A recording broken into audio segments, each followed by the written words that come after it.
Bahujan Samaj party मंदिर मस्जिद में, गिरजाघर और गुरुद्वारे, इनकी सिंबॉलिक पॉलिटिक्स बीएसपी नहीं करती। लेकिन इस देश के करोड़ों दलितों, शोषितों, पीड़ितों के लिए न्याय की अगर कोई बात करेगा तो बहुजन समाज पार्टी का नीला झंडा और हाथी निशानी करेगा। बहुजन समाज के नायक, बहुजन समाज के हीरो, बहुजन समाज के मुक्तिदाता, बहुजन समाज के आदर्श मान्यवर काशीराम साहब हैं। बहुजन समाज पार्टी समाज के दबे कुचले, पिछड़े, दलित और अल्पसंख्यक समाज की आवाज थी, आवाज है, आवाज रहेगी। आप काशीराम जी की बात करते हैं, लेकिन पूरा देश राम की बात कर रहा है। राम भी काशीराम से ही पूरा होता है। काशीराम साहब के अंदर भी तो आप जब उनका नाम लेते हो तो काशीराम में क्या आ जाता है? आ जाता है ना राम। तो हमारे राम काशीराम, बहुजन समाज के नायक, बहुजन समाज के हीरो, बहुजन समाज के मुक्तिदाता, बहुजन समाज के आदर्श मान्यवर काशीराम साहब हैं। उनसे बड़ा कोई रहबर नहीं होगा। उन्होंने बहन मायावती जी को तैयार कर एक योग्य उत्तराधिकारी के रूप में भारत को एक बड़ी देन दी, और बहन मायावती जी ने साहब काशीराम जी के बनाए हुए इस कारवां को बहुत बखूबी ताजिंदगी उन्होंने इसको आगे बढ़ाने का काम किया है।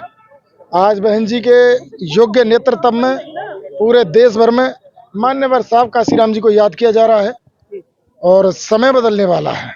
लेकिन लोग कह रहे हैं कि जो कारवा है ना, बीएसपी के नेताओं ने रोक दिया है। वो जो काशीराम जी गांव-गांव जाते थे साइकिल पर, वो अब नहीं चल रहा उस तरह का मिशन। कैडर नहीं हो रहे हैं। विरोधियों का काम बहुजन समाज पार्टी का विरोध करना है। लेकिन आपको दिख नहीं रहा क्या? मैं बता तो रहा हूँ, आप जब विरोधियों से चल के पूछोगे बसपा के लिए तो वो क्या बताएंगे? वो आपको बहुजन समाज पार्टी के विरोध की बात बताएंगे। मैं खुद कोई दिन ऐसा नहीं जाता जब हम लोगों के बीच में ना जा रहे हों, कैडर के माध्यम से जा रहे हों, मीटिंग के माध्यम से जा रहे हों, शादी ब्याह फंक्शन के माध्यम से जा रहे हों, किसी न किसी रूप में हमारे सभी साथी समाज के बीच में बने हुए हैं, भाईचारा बनाने का काम कर रहे हैं और बंद कमरों के कैडर देने का भी काम कर रहे हैं। उनको पब्लिश नहीं किया जाता। यदि आप जा रहे हैं जनता में, लोगों के पास जा रहे हैं, तो आपको वोट क्यों नहीं आ रही? देखिए, वोट आ रही हैं, वोट रिकॉर्ड भी हो रही हैं, और जीत का प्रश्न है कि हम इतनी वोट नहीं लेके आ पा रहे कि जिससे हम अपनी सरकार बनाएं, हम अपने एमएलए एमपी जितवा पाएं। इस बार 2027 के चुनाव में उत्तर प्रदेश में चौंकाने वाले परिणाम आपको देखने को मिलेंगे। बहुजन समाज पार्टी सरकार बनाएगी। आप 2012 से ऐसी तो कहते आ रहे हैं सर। बिल्कुल निश्चित तौर पे हम ये बात कहते आ रहे हैं, और तमाम पार्टियां हैं, हजारों पार्टियां रजिस्टर हैं देश के अंदर। कई पार्टियां राष्ट्रीय पार्टियां हैं, मुश्किल से 6 पार्टियां, अब तक 5 ही पार्टी राष्ट्रीय पार्टियां थी। उनमें भी टॉप 3 पार्टियां कितनी हैं? 3 ही पार्टियां हैं जिनमें बहुजन समाज पार्टी आती है। तो देश में वोटों के लिहाज से बहुजन समाज पार्टी आज भी देश की तीसरी बड़ी ताकत है। हम आज भी बिहार में अपना अकाउंट रखते हैं, उत्तराखंड में अपना अकाउंट रखते हैं, मध्य प्रदेश, राजस्थान में हम अपने एमएलए रखते हैं। हमारी संख्या वहाँ कम हो सकती है, लेकिन देश की ऐसी पार्टी बहुजन समाज पार्टी है जो देश के सभी राज्यों में चुनाव लड़ी है, आज भी लड़ रही है। हमारा संगठन हर जगह है, विचारधारा मायने रखती है। बहन मायावती जी समाज के मान सम्मान, स्वाभिमान के साथ कभी समझौता नहीं करती। लेकिन राजनीति में सीटें गिनी जाती हैं सर, हार जीत देखी जाती है। राजनीति स्थायी चीज नहीं है। राजनीति में पार्टियां आती हैं, जाती हैं, चुनाव हारे जाते हैं, 5 साल बाद दोबारा आते हैं। आज कोई पार्टी है, कल दूसरी पार्टी आएगी। स्थायी होती है विचारधारा। पार्टी का मौलिक जो चिंतन है वो बहुजन समाज पार्टी समाज के दबे कुचले, पिछड़े, दलित और अल्पसंख्यक समाज की आवाज थी, आवाज है, आवाज रहेगी। बहुजन समाज पार्टी कभी पूंजीपतियों के चंगुल में नहीं फंसी, पूंजीपतियों के कभी नजदीक नहीं गई, और ना ही Bahujan Samaj party money mafia और मीडिया से गवर्न होती है। वो आम आदमी के चंदे से चलती है, आम आदमी के खून पसीने की कमाई से चलती है। हाँ, हार जीत लगी रहती है, लेकिन विचारधारा अपनी जगह है। लेकिन सूरजपाल जी, आपने कहा कि मनी, मीडिया और माफिया, आप इनसे जो है परहेज करते हैं। और राजनीति में सबसे ज्यादा यही यूज किए जाते हैं। हाँ बिल्कुल, निश्चित तौर पर मनी माफिया और मीडिया राजनीति में यूज किए जाते तो हैं। मीडिया में कोई प्रवक्ता ही नहीं चाहता है बोलने के लिए। आप समझिए, मीडिया तो आप भी हैं, आप यहाँ दिखाई दे रहे हो, टीवी पे नहीं जाते आप। आप यहाँ दिखाई दे रहे हो ना, तो जो मीडिया यहाँ दिखाई देगी उसके सामने हम अपनी बात रख रहे हैं भाई, अपनी बात हम रख रहे हैं ना। आपने पूंजीपतियों के चैनल है, वहां क्यों नहीं जाते आप? जो सैटेलाइट चैनल है वो हम बता तो रहे हैं। देखिए, मनी माफिया मीडिया ये पूंजीपतियों के लिए काम करते हैं और ये दलितों, पिछड़ों, अल्पसंख्यकों के खिलाफ काम करते हैं। तो हम किनकी आवाज है? डर गए क्या उनसे? नहीं, हम डरे नहीं है उनसे, ना कभी हम डरने वाले। आपको लगता है कि क्या बाबा साहब डॉक्टर अम्बेडकर और उनके लोग डर सकते हैं? ये कभी आप सोच सकते हैं? बिल्कुल कभी नहीं डर सकते। आप ये समझिए, जिस प्लेटफॉर्म पे पिछड़ों के खिलाफ बात होती हो, जिस प्लेटफॉर्म पे दलितों के खिलाफ बात होती हो, जिस प्लेटफॉर्म पे अल्पसंख्यकों के खिलाफ जो कुचक्र चलाया जाता हो, उस प्लेटफॉर्म पे यदि वो अम्बेडकरवादी व्यक्ति को बुलाएंगे तो क्या वो उनकी तरीके से बात करेगा? नहीं ना। हम हमारी बात करेंगे, हमारा अपना एजेंडा है। जो हमारा अपना एजेंडा है वो मनुवादियों को, मनुवादी पूंजीपति के जो चैनल हैं उनको वो रास नहीं आता, इसलिए वो बुलाते नहीं, हम जाते नहीं। आप राजनीति करते हैं बाबा साहब की, संविधान की, गरीब गुरबा की, विकास की बात करते हैं, और वो राजनीति की बात करते हैं कम है, वो धर्म की बात करते हैं, हिंदू मुस्लिम की बात करते हैं, मंदिर मस्जिद की बात करते हैं, और उनसे मोटा वोट मिलता है।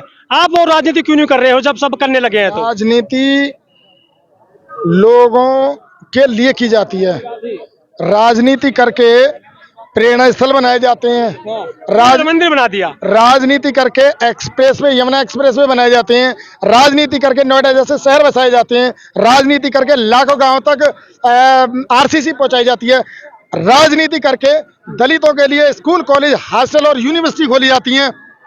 राजनीति, दलितों की राजनीति करना जो है मजाक नहीं है, हासी खेल नहीं है।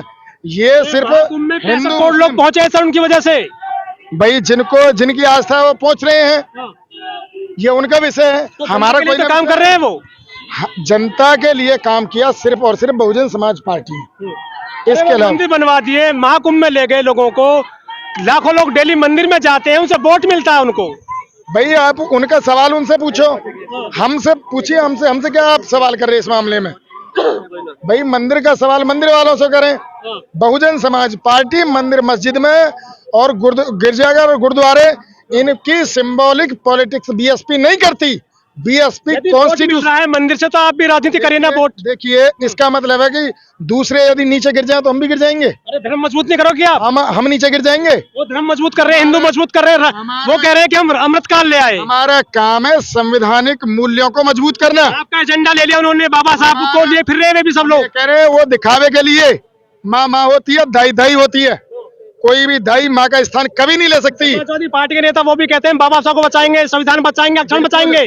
केजरीवाल भी कहते हैं, मोदी जी भी कहते हैं, और वो भी कह रहे हैं कि हम जो अक्षर बचाएंगे, जो राहुल गांधी है। आप क्यों नहीं? आपने उनसे पूछा? आपने जब वो आरक्षण, जब वो बाबा साहब डॉक्टर अम्बेडकर की बात करते हैं अखिलेश यादव जी, तो आपने उनसे पूछा कि प्रमोशन में आरक्षण का बिल क्यों फाड़ा? आपने उनसे पूछा कि आपने मान्यवर काशीराम जी के नाम पे बनाए हुए जिले का नाम क्यों चेंज किया? आपने पूछा कि गौतम बुद्ध नगर जिले को क्यों खत्म किया? आपने उनसे पूछा कि आपने और आपके बाप ने महापुरुषों के प्रेरणा स्थलों को ऐसी गड्ढे क्यों बताया? आपने पूछा केजरीवाल को? जाकर के पूछो केजरीवाल को, जो आरक्षण का विरोध करता है, उसको नैतिक हक है बाबा साहब डॉक्टर अम्बेडकर का नाम लेने का। आप राहुल गांधी से जाकर सवाल करोगे कि उसने आज तक एक दलित को राष्ट्रीय अध्यक्ष तो बना के रखा है, लेकिन लोग चरण छूते राहुल गांधी के। खड़गे जी का इस्तेमाल करके क्या उन्होंने ये ऐलान किया कि यदि कांग्रेस पार्टी जीती तो खड़गे जी को वो प्राइम मिनिस्टर बनाते? बाबा साहब डॉक्टर अम्बेडकर जी का नाम लेना, उनके वोटों को लूटने के लिए नाटक नौटंकी करना तो हो सकता है, लेकिन इस देश के करोड़ों दलितों, शोषितों, पीड़ितों के लिए न्याय की अगर कोई बात करेगा तो बहुजन समाज पार्टी का नीला झंडा और हाथी निशानी करेगा। लेकिन बहन जी ने अपने भतीजे को भी निकाल दिया पार्टी। आप बहुजन समाज पार्टी को नहीं जानते। बहुजन समाज पार्टी एक राजनीतिक दल के साथ साथ एक मिशन, एक मूवमेंट है, और बहन मायावती जी उसकी खेवनहार है, उसकी मुखिया, उसकी सुप्रीमो है। वो अधिकारी बनाए थे आकाश आनंद, वो जिसको चाहे उसको बना देंगी। वो करती बहन जी ने पहले। सुन लो, उन्होंने तो बहुतों को बनाया, उन्होंने जयप्रकाश को बनाया ना बनाया। उन्होंने तो अभी राम जी जो हमारे सांसद जी हैं, उनको भी, राम जी गौतम जी को भी उन्होंने नेशनल कोऑर्डिनेटर बनाया। अभी उन्होंने एक और हमारे बहुत ही जो सहारनपुर के जिम्मेदार साथी हैं, हाँ, बेनीवाल जी को भी उन्होंने कोऑर्डिनेटर बनाया है। तो बहन मायावती जी ने तो कितने लोगों को लीडर बनाया। आज आप देखो यहाँ कितने जितने युवा है ना, जिसके मुंह पर माइक लगा दोगे ना, वही बोलने लग जाएगा, वही अच्छी अच्छी बातें बताएगा। क्यों बताएगा? कि बहन मायावती जी ने ये प्लेटफॉर्म दे करके हम सबको बोलने के लायक बनाया। और हम तो बोलने के लायक बने, जिनकी आप बात कर रहे हो बहुत अन्य तरह के लोग, बहन जी ने कई बार सांसद बनाने का काम किया। आप बताइए, आकाश आनंद जी को उन्होंने राज्यसभा भेजा? आकाश आनंद जी को कहीं से एमएलए एमपी बनाया? नहीं ना। आकाश आनंद जी जितने टाइम बहुजन समाज पार्टी में रहे, उतने टाइम क्षेत्र में खाक छानने का उन्होंने काम किया। जो बढ़िया अच्छे से खाक छाने कह का, रहे हैं कि बहन जी ने मिशन का गला घोट दिया। आप दुश्मनों से पूछोगे तो वो बसपा के खिलाफ बोलेगा। आप हमसे पूछ रहे हो तो हम बसपा की बात कर रहे हैं। आप हमारे लोगों से पूछोगे, दलितों से, पिछड़ों से, अल्पसंख्यकों से जाकर के पूछोगे तो वो बताएंगे कि लॉ एंड ऑर्डर किसकी सरकार में अच्छा होता है? बहन मायावती जी की सरकार में। स्कूल, कॉलेज, यूनिवर्सिटी कौन बनाता है तो बहन मायावती जी।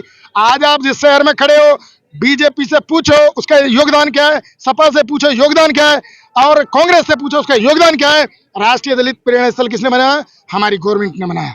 इस शहर को देखिए, इसका विकास किसने किया? बहन मायावती जी ने किया। यहाँ से चल के एक्सप्रेस वे निकलता है, इंडिया का पहला एक्सप्रेस वे किसने बनाया? इंडिया का, पूछ कह रहा हूँ मैं, इंडिया का।